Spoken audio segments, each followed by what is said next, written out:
This NFLPA and Fanatics and Panini beef is getting messier. As I alluded to yesterday, we have an update with Panini now going to the court for some arbitration. I'll share my thoughts on that in a second.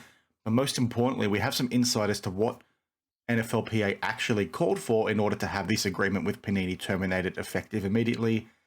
And it seems a little bit wishy-washy, and it goes to something that I spoke about yesterday where you've got boardroom tactics and all this Gordon Gekko style stuff going on that doesn't really give me too much hope for us as collectors, to be perfectly honest with you. Now, just very quickly, Darren Ravel once again did an article on this. Here's the link to the Twitter page. I'll put the link to the article down below. But if you come through, you find some pretty interesting information. So one of the things we discussed yesterday that was NFL Luminous, set to release, and that released basically overnight to no issues. And basically, Panini put out a statement saying that, they're still going to do it because they don't think what the NFLPA did was lawful or anything like that. And they basically say it was improper and ineffective according to their own lawyer, as you can see over here. We think the NFL union's termination is improper and ineffective, basically the attorney for Panini. Now, he basically went on to state that Boys, I believe is how you pronounce his surname, told the Action Network that Panini has filed a demand for arbitration with the American Arbitration Association late on Tuesday. If permitted, an independent arbiter will decide if the NFLPA is unable to unilaterally cancel its licensing deal with Panini. And like I alluded to yesterday, this might result in an injunction coming in, right? Because this looks like it might be something that takes a bit of time to work through, which means that we might not see any product get released for 2023, which then further fuels Panini's messaging within their antitrust lawsuit, because potentially Fanatics has played some games here. Now, that's not factual or anything like that. That's just my opinion, but I'm keen to get your thoughts on that down in the comments below. Now, the reason why this is interesting is because Panini have since come out and basically elaborated on what specifically the NFLPA did in order to terminate this agreement. Boys said his clients were blindsided by the NFLPA's transition to Fanatics, indicating that Panini and the NFLPA had spoken as recently as a few weeks ago, and basically there was nothing inclining that something like this would be coming. Panini still lists the NFLPA as a partner on their website, which is an interesting move on their part. But the thing that's interesting here is what the NFLPA did as the reason for, terminating this agreement. And they basically said the suggested breach is over a change in control. Boys said that, referencing that the contract has a provision that states if there is a management change out at Panini, the NFLPA have a right to terminate the deal effective immediately. Now, basically in the lawsuit, the antitrust lawsuit that came forward a few months ago, Panini said that Fanatics hired away 7 of their staff. And sorry, that's not the antitrust lawsuit. That is the lawsuit with the employees that were poached. Said that Fanatics had hired away 7 high-ranking employees at Panini, among 34 in totality. But Panini maintains that all 7 employees were replaced within 2 weeks, and only 2 of those were vice presidents, and only 1 of those reporting to the CEO. So the reason why I think this is pretty interesting is because it appears as though the NFLPA have clung to something that doesn't appear overly major. Now, when you're talking about businesses, I'm an external auditor, so when you're talking about the control of the business, the management in that business, typically they're aligned to contracts like this because those guys are seen as being the drivers for that business, right? You lose your key management personnel, all of a sudden your business is probably impacted, right? Because there's concerns around whether or not you can sort of maintain the same course. But it's just an interesting one to sort of lean on in order to cancel this, because there were a lot of rumors around, some fraudulent activity potentially with your accounting department, maybe, Panini understating revenue, all this sort of stuff, right? There was all these things going on around lack of payments to the NFLPA, i.e. they didn't maintain the payment schedule that was agreed as part of that, agreement.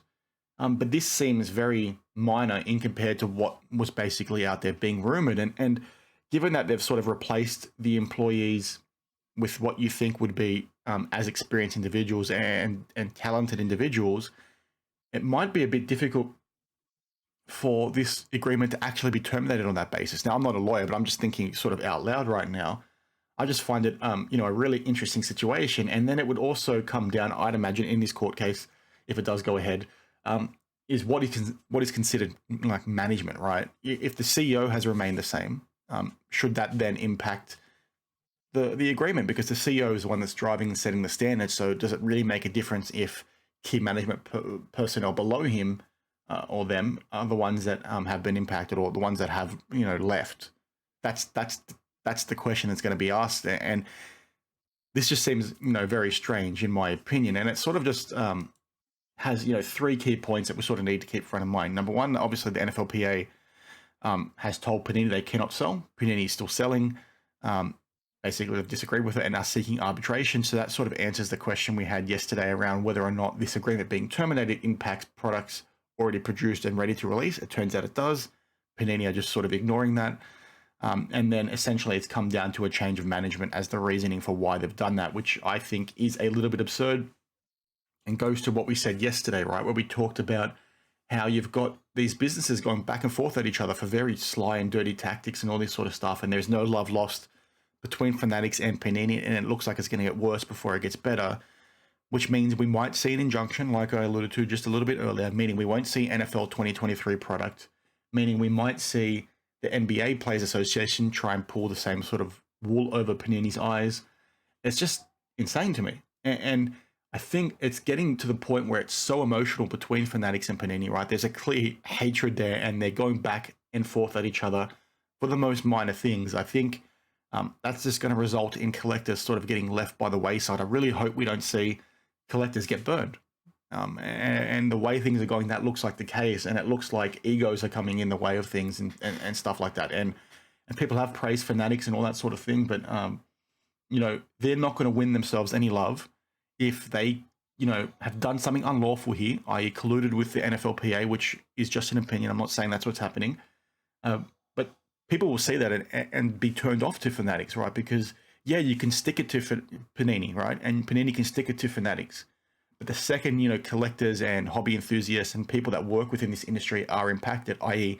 grip breakers, card stores, etc., that's where you're going to find some pushback and vitriol from these people, right? They're not going to be happy to sit by it and get taken advantage of like this, right? People are getting more and more fed up these days with how they're being treated by governments and mainstream medias, and that's, a huge other rabbit hole. But something like this, where you're having a total disregard to you by these businesses because they have their own self-interest in check and they're looking to go after each other and ignoring everything else, and they've got the blinders on.